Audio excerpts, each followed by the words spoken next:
दर्शन घेण्यासाठी राज्याचे मंत्री नितेश राणे आपल्या सोबत आहेत आणि आज राज्यातली जी सगळी राजकीय आणि सामाजिक परिस्थिती आहे त्याच्याबद्दल आपण त्यांना बोलतं करणार आहोत.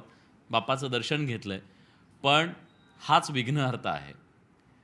त्या विघ्नहर्त्याला तुम्ही निश्चित प्रार्थना केली असणार. पण एक अशा प्रकारची चक्रव्यूह आरक्षणाचं एक परिस्थिती निर्माण झालेली आहे की या सगळ्यातनं बाहेर कसं पडायचं, मार्ग काय काढायचा, असा एक जटिल प्रश्न निर्माण झालेला आहे. तुम्हाला काय वाटतं, कधी निघेल मार्ग? बघा, जेव्हा आपण गणरायाला विघ्नहर्ता म्हणतो आणि गणरायाकडे आशीर्वाद मागतो, तर त्याच्यावर विश्वास आणि थोडा संयम ठेवणं पण गरजेचं आहे. शेवटी योग्य गोष्टी योग्य वेळी होतीलच. सरकार म्हणून जेव्हा 9 महिन्या अगोदरच ह्याच महाराष्ट्राच्या जनतेने आदरणीय देवेंद्र फडणवीस साहेबांच्या नेतृत्वात विश्वास ठेवून एवढे लँडमार्क आम्हाला मेजॉरिटी दिलेली आहे आणि म्हणून त्यानंतर आता हा जो काही प्रश्न उभा राहिलेला आहे, हे काही विघ्न जे आहेत ते आपल्या भाषेमध्ये, तर गणराय निश्चित पद्धतीने ह्याच्यातून मार्ग काढेल. सरकार म्हणून सामान्य आमच्या महाराष्ट्राच्या जनतेला आणि प्रामुख्याने आमच्या मराठा समाजाला जो न्याय द्यायचा आहे ते आमचं देवाभाऊचंच सरकार देईल, एवढं विश्वासाने तुम्हाला सांगतो. जी मागणी केली जाते ती प्रमुख मागणी हीच आहे की ओबीसींमधून आरक्षण दिलं जावं. सरकार याच्यासाठी सकारात्मक आहे का? बघा, एक लक्षात घ्या, शेवटी संविधान आहे, कायदा आहे. जे काही निर्णय घ्यायचा आहे ते संविधान आणि कायद्याच्या चौकटीत राहून दिलं हं, तर उद्या समाजाला त्याचा फायदाही होईल. हं, नाहीतर आज कोणाला तरी खुश करण्यासाठी, आज कोणाचं तरी आंदोलन संपवण्यासाठी अगर आपण कुठलाही निर्णय सरकार म्हणून घेतला हां. आणि उद्या अगर ते कोर्टामध्ये टिकलं नाही तर आपण खरंच मराठा समाजाला न्याय दिला आहे का मग, किंवा फसवणूक केली आहे? ह्याबद्दल थोडा विचार करून आपण पुढचे पावलं टाकली पाहिजे. शेवटी वर्षानुवर्ष जे काही चालत आलेलं आहे, आपण डॉक्टर बाबासाहेब आंबेडकरांचं संविधान मानणाऱ्यापैकी आपण लोक आहोत आणि संविधानाच्या चौकटीत राहून सरकार म्हणून काही गोष्टी करायला लागतात. हं, आत्ता आपल्या राज्यामध्ये 10% मराठा समाजाला आरक्षण लागू आहे हं, आणि ते पण टिकणारं आरक्षण लागू आहे. म्हणजे कुठलाही कोर्ट आपल्याला 10% आरक्षण काढून घेऊ शकलं नाही. हं. आणि म्हणून जे काय मागण्या आता जरांगे पाटील आणि त्यांच्या सहकार्यातून होत आहे, त्या बाबतीमध्ये आमची उपसमिती गठीत आहे. विखे पाटीलजी त्यांचे अध्यक्ष आहेत. ते राज्य सरकार आणि आमच्या प्रमुख आमचे मुख्यमंत्र्यांशी बोलून त्या पद्धतीचा मार्ग काढणार. पण एक आपणही लक्षात ठेवलं पाहिजे की शेवटी हेच देवेंद्र फडणवीस जी होते ज्यांनी ह्या मराठा समाजाला आत्तापर्यंत आरक्षण देऊन दाखवलं आहे. 2014 ते 19मध्ये ह्याच देवेंद्र फडणवीसांनी आरक्षण दिलं. परत जेव्हा शिंदे साहेबांचं सरकार आलं तेव्हा अमित लोकांनी आरक्षण देऊन दाखवलं. ते पण टिकणारं आरक्षण देऊन दाखवलं. याच देवेंद्र फडणवीसांनी आपल्याला सारथी असो किंवा विविध महामंडळाच्या माध्यमातून मराठा समाजाला, विद्यार्थ्यांना, तरुण पिढीला न्याय दिलेला आहे. म्हणजे देणारे लोक अगर सरकारमध्ये असतील तर भावना सकारात्मकच असली पाहिजे. मग देणाऱ्यांना टार्गेट का केलं जातं? कारण का, ज्यांनी आत्तापर्यंत काय दिलं नाही, ज्यांनी आत्तापर्यंत फक्त मराठा समाजाच्या आयुष्याबरोबर खेळले, जे आत्तापर्यंत फक्त मराठा समाजाचा वापर करून घेतला, ते पुढाकार घेऊन आज देणाऱ्याची बदनामी करते. हेच तर आम्ही आमच्या मराठा समाजाला बघतो की खुल्या डोळ्याने पहा. आज देणारे मुख्यमंत्री आपल्या राज्यामध्ये बसलेले आहेत, प्रमुख म्हणून बसलेले आहेत. स्वतः ज्यांनी 10% आरक्षण आणि ह्या सगळ्या, ते उपमुख्यमंत्री म्हणून शिंदे आहेत, शिंदे साहेब आहेत, अजितदादा आहेत. तर हे सगळे सकारात्मक लोक अगर आपल्या सरकारमध्ये असल्यामुळे निश्चित पद्धतीने चांगलेच निर्णय बाहेर येईल. फक्त त्यासाठी संयम ठेवायला लागेल ना. बरं. लगेच तुम्ही ह्याव करणार त्याव करणार, शिवराळ भाषा वापरणार, ह्या सगळ्या गोष्टी अगर केल्या तर आपण एक विषय विचारता कामा नये की शेवटी मराठा समाजाची प्रतिमा आज जी काही खराब होते ना, ती चांगली नाही आहे. कशामुळे खराब होती? तुमच्यावर पण अतिशय तिखट भाषेत टीका करण्यात आली. बघा, शेवटी काय, ते आमचे समाज बांधव आहेत, त्याचा मला तेवढा अधिकार आहे. आणि म्हणून जेव्हा हे सगळं आंदोलन संपेल तेव्हा माझे आणि त्यांच्यामध्ये निश्चित पद्धतीने संवाद होईल. 2 महिन्या अगोदर स्वतः जरांगे पाटलांनी मला फोन केलेला, मला केला, आणि राणेसाहेबांना केला, असंख्य अन्य मंत्र्यांना केला. संवाद आमच्यामध्ये चांगला आहे. फक्त आता त्या आंदोलकाच्या भूमिकेमध्ये आहेत. थोडं त्याच्यामधून रोलमधून बाहेर आले तर निश्चित पद्धतीने बसून त्यांना समजू आणि एक चांगल्या वातावरणामध्ये पुढे जाऊ. पण आज सरकार आणि आंदोलकांमध्ये संवाद किंवा दुवा बनण्याची ही पण एक वेळ. तुम्ही याच्या आधी मुंबईवर जेव्हा अशाच प्रकारचा एक खूप विराट मोर्चा आलेला होता, त्या मोर्चाच्या वेळी सुद्धा तुम्ही मध्यस्थी केलेली होती, तुम्ही त्याच्यात मार्ग काढण्यासाठी प्रयत्न केलेला होता. तुमचं जरांगे पाटलांचं खूप जुनं नातं आहे, म्हणजे कदाचित आज ते नेते झालेले पण खूप जुनं नातं आहे तुमचं त्यांच्यासोबतचं. या नात्याचा माध्यमातून हा प्रश्न सोडवण्यासाठी किंवा मध्यस्थी तुम्ही कराल का? बघा, शेवटी राणेसाहेबांनी तर सर्वात पहिले राणे समितीने हे आरक्षण दिलं मराठा समाजाला, आणि आमचं कुटुंब हे नेहमी मराठा समाजाच्या बाजूलाच राहिलेलं आहे. तुम्ही जेव्हा जेव्हा मराठा समाज अडचणीत आलेला आहे तेव्हा राणे कुटुंबियांनी मागे पुढे न पाहता आम्ही नेहमीच पुढाकार घेतलेला. असंख्य मुलांच्या केसेसचा विषय असो, सोयीसुविधा असो, कुठलीही अडचण असेल तर आमच्या समाज बांधवांना मदत करण्यामध्ये आम्ही कधीच मागे पुढे बघितलं. आज पण मी तुम्हाला सांगतो, अगर कुठल्याही पद्धतीचा त्यांना तिथे त्रास होत असेल, कुठेही त्यांच्या कुठली गरज असेल तर राणे कुटुंबीय म्हणून आम्हीच पुढे जाऊ, आम्हीच त्यांना मदत करू, ही आमची भूमिका पण आहे. आंदोलकांचे आज खूप हाल होत आहेत असं ते पण असेल तर त्या त्या पद्धतीची ती माहिती आमच्याकडे आली तर पाणी असो, सुविधा असो, आम्ही देऊ ना. पण शेवटी त्यांचा वापर होता कामा नये असा मताचा मी आहे. बरं. ज्या पद्धतीने त्यांच्या खांद्यावर बंदूक ठेवून जो काय त्यांच्याकडून चुकीच्या गोष्टी बोलल्या, आता तुम्ही मला सांगा, जो माणूस तुम्हाला आरक्षण दिलाय, जो माणूस आरक्षण देणार आहे, त्याचं तुम्ही नावाची बदनामी करून तुम्हाला आम्ही आरक्षण मिळणार आहे का? आणि कायद्याच्या चौकटीत राहणारं आरक्षण अगर आज दिलं असेल त्याच फडणवीसांनी साहेबांनी, तर आपण त्यांच्याबद्दल सकारात्मक असलं पाहिजे ना. पण हे जे काय टार्गेट फडणवीस का असावेत? एकमेव टार्गेट फडणवीस का असावेत? आता आमच्या कोकणामध्ये एक म्हण आहे की ज्या झाडावर जास्त आंबे असतात त्याच्यावरच फांदी मारली जाते, मग त्याच्यावर दगड मारलं जातं. आज फडणवीस साहेबांचं नाव घेतल्याशिवाय महाराष्ट्राचं राजकारण होऊच शकत नसल्यामुळे, आणि प्रत्येकाला वाटतं की बाबा आज हा माणूस महाराष्ट्राची पुरी दिशा आणि एकंदरीत सगळ्या ज्या पद्धतीने विकासाची घोडदौड आज फडणवीस साहेबांच्या नेतृत्वाखाली सुरू आहे.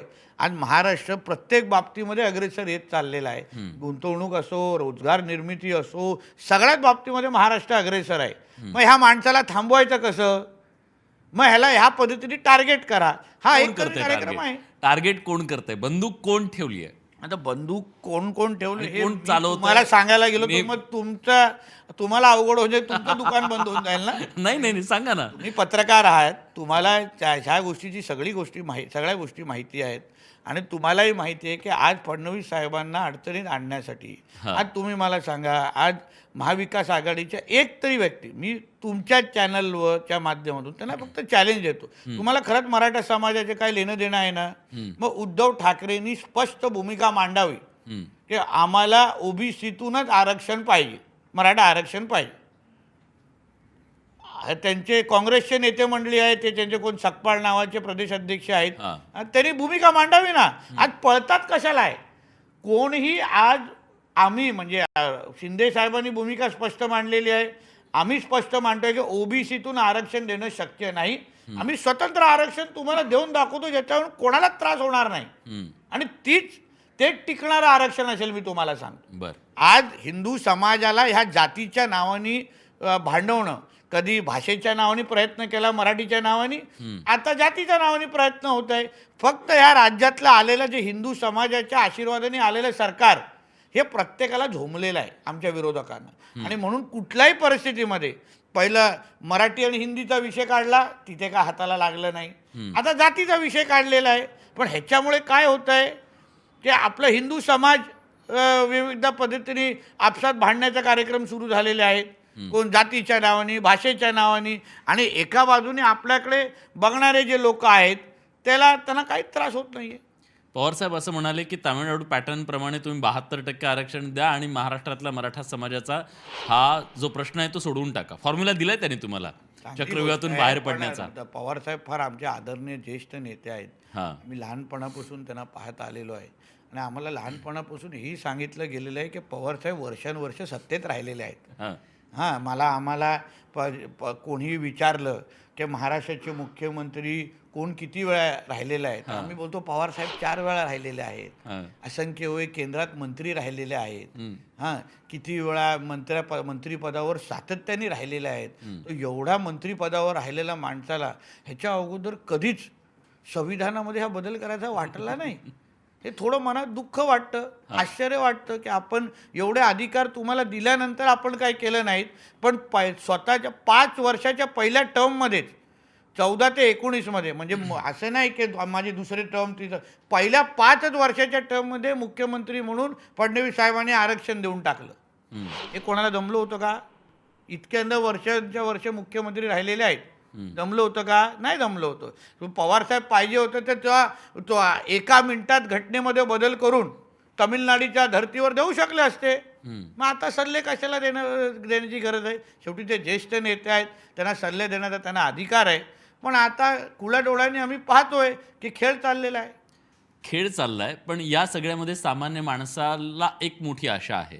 जो आज मुंबईमध्ये मराठा समाज बांधव आलेले आहेत, त्यांना एक मोठी आशा आहे की काहीतरी आपण इथून आरक्षण घेऊन जाऊन गुलाल उधळल्याशिवाय जाणार नाही. आंदोलकांच्या भूमिकेवर ठाम आहे. तुम्ही म्हणता ओबीसीतून देणं शक्य नाही आहे, ते म्हणतात ओबीसीतूनच जाणार तर ओबीसीतूनच घेऊन जाणार. हा पेच सुटणार कसा? मार्ग काय? पर्याय काय? कालपासून जे मी ऐकतोय की बाबा मराठवाडा गॅजेट हां. या संदर्भात चर्चा सुरू झालेली आहे. बरं. शेवटी एक तुम्ही लक्षात घ्या की उर्वरित महाराष्ट्र, उदाहरण आणतो कोकण बघा. हां. कोकणामध्ये कुणबी आणि मराठ्यांना मराठा म्हणूनच राहायचं आहे, कुणबींना मध्येच राहायचं आहे. ही सार्वत्रिक भावना आहे. कोणालाही विचारा. तुमच्या आयबीएन लोकमतमध्ये खूप कोकणातली लोक आहेत, विचारा त्यांना. ऑन कॅमेरा माझ्या बाजूला उभी करा. हां. कळलं ना? मराठ्यांना मराठा समाजामध्येच राहायचं आहे, कुणबींना कुणबीमध्येच राहायचं. ही सरसकट कोकणाची भूमिका तुम्हाला मी सांगतो. बरं. तसंच विदर्भामध्ये कुणबी समाज आहे ना, पहिल्यापासून त्यांना दाखले भेटतात. म्हणून आता जो काही प्रश्न आहे तो फक्त मराठवाड्यापुरता आहे. आणि मराठवाड्यामध्ये अगर 99% लोकांची अगर तशी मागणी असेल की बाबा आम्हाला कुणबी ते दाखले द्या, तर सरकार निश्चित पद्धतीने सकारात्मक भूमिका विचार करेल ना. ते महाराष्ट्रासाठी म्हणतायत. महाराष्ट्रातला संपूर्ण मला जे काय काल जे त्यांची भूमिका मी काय वाचलं ते मराठवाड्यापुरते आता बोलणं. कारण काय सरसकट महाराष्ट्राचं तुम्ही अगर बोलाल, आता उदाहरण मी कोकणातला लोकप्रतिनिधी आहे, मी तिकडचा मतदार आहे. कोकणातल्या कुठल्याच व्यक्तीला अशा पद्धतीचे सरसकट सर्टिफिकेट नको. तुमचा कॅमेरा फिरवा ना कोकणामध्ये. माझं अगर खोटं वाटत असेल, कोणालाही फिरवा, ते तुम्हाला स्वतः सांगतील की आम्हाला नको आहे. म्हणून माझंही म्हणणं आहे की सरसकटची मागणीपेक्षा मराठवाड्यापुरता आहे ना, सरकार निश्चितपणे सकारात्मक भूमिका. आता आमची उपसमिती आहेत, विखे पाटील साहेबांसारखा ज्येष्ठ नेत्याला उपसमितीचा अध्यक्ष केलेला आहे. आज दुपारी बसलेले पण आहेत ते लोक. एकदा मराठवाड्यापुरते अगर सरसकट कुणबीचे दाखले द्यायचे असतील तर सरकार निश्चित पद्धतीने मार्ग काढेल. बरं. आणि तो फॉर्म्युला तुम्हाला वाटतं की मार्ग त्याच्यातून निघू शकेल? मराठवाड्यापुरतं मार्ग काढायचा असेल तर निश्चित पद्धतीने मार्ग निघेल अशी मला. तुम्ही आवाहन करताय, जरांगे पाटलांना आवाहन करताय की आपण त्या प्रश्नाबद्दल आपण चर्चा करू शकतो? नक्की. मराठवाड्यापुरते अगर सरसकट कुणबीचे दाखले द्यायचे असतील तर निश्चित आपण त्याच्यामध्ये सकारात्मक विचार करूच शकतो. कारण का 99% लोकांना तिथे पाहिजे. बघा शेवटी बघा, समाजाची भावना, जनतेची भावना महत्वाची आहे. आज मी तुम्हाला कोकणातल्या जनतेची भावना सांगतोय, माझी सांगत नाही. अगदी बरं. मी निवडून आलेलो आहे. माझ्या घरामध्ये खासदार पण कोकणातले आहेत, आम्ही 2-2 आमदार आहेत. आम्ही जनतेतून निवडून गेलो असल्यामुळे ना आम्हाला माहिती आहे की कोकणातल्या जनतेची काय भावना आहे. तसंच मराठवाड्याच्या जनतेची, आता खूप लोकप्रतिनिधी मराठवाड्याचे जाऊन भेटतायत त्यांना. म्हणजे बहुसंख्य मराठा समाजाच्या मराठवाड्याच्या लोकांची भावना अशी आहे की आम्हाला कुणबीचे दाखले सरसकट द्या. तसं असेल तर सरकार निश्चित पद्धतीने सकारात्मक भूमिका घेईल. ठीक आहे. बघूया की या सगळ्या मुद्द्यावरती नेमकी काय भूमिका घेतली जाते दोन्ही बाजूनी आणि तोडगा कसा निघतो. आशा करूया की तोडगा निघेल. पण या सगळ्यामध्ये खूप भाषेचा स्तर पण खालावतोय आणि त्याच्याबद्दल सुद्धा मला वाटतं की सगळ्यांनी संयमानं आपली भाषा वापरली पाहिजे. कारण ज्या पद्धतीने काल ताज हॉटेलमध्ये असो, जहांगीर आर्ट गॅलरीमध्ये असो, जे काय प्रकार जे चालू आहेत, मी तुम्हाला तिथं आंदोलकांना आपल्या माध्यमातून विनंती करतो, तुम्हाला काय सोयीसुविधा पाहिजेत ना, आम्हालाही सांगा, आम्हीही देतो. पण शेवटी मराठा समाजाची एक प्रतिमा आहे, वर्षानुवर्ष मराठा समाजाने क्षत्रिय असो की इतिहासामध्ये मराठा समाजाची एक वेगळी ओळख आहे आणि वेगळी गरिमा आहे. एक वेगळी म्हणजे त्यांच्याकडे बघण्याचा दृष्टिकोन वेगळा आहे. आज जे काय आपण काही गोष्टी करतोय ना ते आपल्या समाजाच्या हिताचं नाही आहे. आम्ही पण समाजाचेच लोक आहोत. आम्ही काय तुमचं वाईट इच्छितो नाही. तुम्हाला पाणी भेटत नसेल, तुम्हाला जेवण भेटत नसेल, आम्ही तिथे येऊन द्यायला तयार आहे. आम्हाला काही शेवटी आमचे समाज बांधव आहेत. आम्ही मदत करू, आम्ही सहकार्याला तिथे जाऊ. पण ज्या पद्धतीने वावरणं सुरू आहे मुंबईमध्ये, मुंबईकरांना पण त्रास होतोय त्या गोष्टीचा. उद्यापासून नोकरदार वर्ग बाहेर येणार, नोकरीवर जाणार. मग आपण काय, मुंबई हे राज्य देशाची आर्थिक राजधानी पण आहे. मग आपण त्याबद्दल विचार करतोय की नाही. आणि म्हणून या सगळ्यातून मार्ग निघणं नक्की शक्य आहे. फक्त संयमाने आणि अतिशय म्हणजे विश्वास ठेवून. शेवटी देवेंद्र फडणवीस साहेबांचं सरकार की ते स्वतःही अतिशय ह्याच्यावर लक्ष ठेवू नयेत आणि कोणाला दुखवणं ही भूमिका नाही. फक्त संविधानाच्या चौकटीत काढायला लागेल ना. नाही तर सोमवारी तुम्हाला आरक्षण दिलं ओबीसीमधून आणि बुधवारी अगर ते आरक्षण वर स्टे आला तर काय करणार तुम्ही कोर्टातून. पुन्हा समाज मग काय फायदा होणार, काय फायदा होणार. हेच तर आम्ही सांगण्याचा प्रयत्न करतो. विरोधक टीका करतायत की आता या सरकारमधले 2 उपमुख्यमंत्री जे आहेत ते गप्प का आहेत. फडणवीस एकटेच लढतायत आणि त्यांना कॉर्नर करण्याचा प्रयत्न होतोय. अशा प्रकारची टीका विरोधक सातत्याने करतायत. खरंच असं काही आहे, विसंवाद आहे असा? चॅनलकडे बाप्पाकडे सगळेच आशीर्वाद घेण्यासाठी येतील. हां, म्हणून जेव्हा शिवसेनेचे आणि राष्ट्रवादीचे आमचे सहकारी येतील त्यांना विचारा. कारण राष्ट्रवादीचे तर आम्ही अनेक फडणवीस साहेबांना आमदार आम्हाला एवढं माहिती आहे की फडणवीस साहेब अतिशय प्रामाणिक पद्धतीने या पद्धतीने त्यांनी मार्ग काढतायत आणि फडणवीस साहेबांना काय आम्ही एकटं पडून देत नाही. आम्ही अजितदादांचे बसलोय. काही आमदार तर थेट हो, आम्ही मैदानातच ते- उतरले. त्यांनी अजितदादा त्याच्याबद्दल भूमिका स्पष्ट करू शकतील. पण आमचे फडणवीस साहेब नक्की एकटे नाहीत. आम्ही आहोत ना. बरं, आम्ही सौ के बराबर आहोत सगळे. चिंता करू नका. ठीक आहे. खूप